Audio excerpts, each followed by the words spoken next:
नमस्कार, आप देख रहे हैं चुनाव आज तक। मेरा नाम है पंकज जैन और आज की एक बड़ी खबर जहां पर आम आदमी पार्टी ने लोकसभा चुनाव के लिए असम में 3 उम्मीदवारों का ऐलान कर दिया है। इसके पीछे की अहम खबर और वजह क्या है, इसके बारे में हम आज आपको बताएंगे, क्योंकि आम आदमी पार्टी इंडिया गठबंधन का हिस्सा भी है और सीट शेयरिंग को लेकर लगातार आम आदमी पार्टी कांग्रेस के साथ बैठक कर रही थी। अब तक 2 बैठकें आम आदमी पार्टी की इंडिया गठबंधन के तहत हो चुकी हैं। तीसरी बैठक कब होगी, इसे लेकर अभी भी संशय बरकरार है। लेकिन सवाल ये उठता है कि आम आदमी पार्टी ने ये फैसला क्यों लिया। जाहिर है कि आम आदमी पार्टी के राष्ट्रीय संगठन महामंत्री संदीप पाठक ने असम में लोकसभा चुनाव लड़ने का ऐलान किया है और जब आज तक उनसे बातचीत कर रहा था तो वो कहीं ना कहीं नाराज हो गए इस बात को लेकर कि कांग्रेस के साथ मीटिंग को लेकर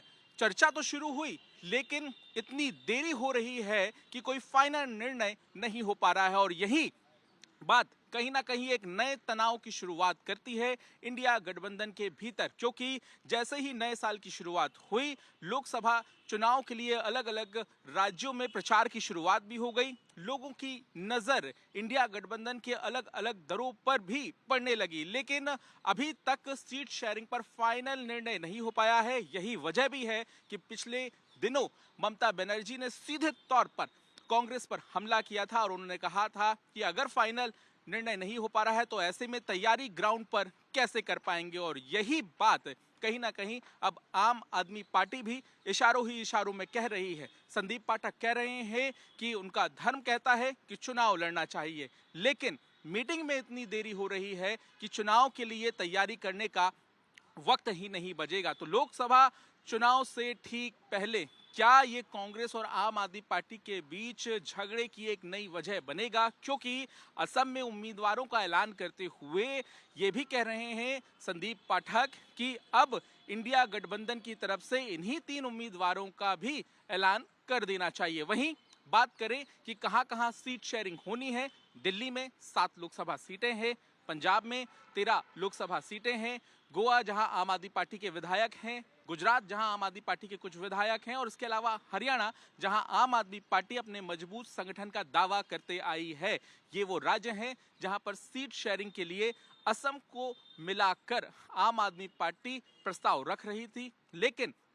पंजाब के लिए भी एक अहम खबर सामने आई है। खुद संदीप पाठक ने यह ऐलान किया कि सीट शेयरिंग के लिए जो कमेटी पिछले कई दिनों से मीटिंग कर रही थी, उसने चर्चा करके ये फाइनल निर्णय लिया है कि पंजाब की आम आदमी पार्टी और कांग्रेस की यूनिट इस बात को लेकर सहमत है कि उन्हें अकेले ही चुनाव लड़ना चाहिए। तो ये स्पष्ट हो गया कि पंजाब में कोई भी गठबंधन आम आदमी पार्टी और कांग्रेस के बीच में नहीं होने जा रहा है। जाहिर है इसका फायदा भाजपा जरूर बयानबाजी करके उठाना चाहेगी, लेकिन देखना यह होगा कि जिस तरह से गठबंधन की सीट शेयरिंग का निर्णय लेने में देरी हो रही है, क्या इसकी वजह से इंडिया गठबंधन के जो घटक दल हैं उनमें दूरी बन जाएगी, क्योंकि जो नाराजगी आम आदमी पार्टी के नेता जाहिर कर रहे हैं उसमें साफ झलक रहा है कि वो लगातार हो रही देरी का जिक्र कर रहे हैं। और कहीं ना कहीं लोकसभा चुनाव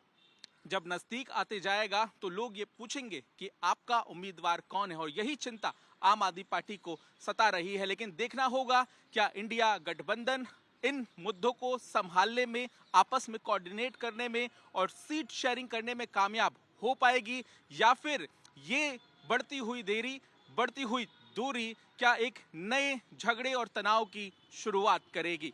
कैमरामैन अजय ठाकुर के साथ पंकज जैन, चुनाव आज तक के लिए।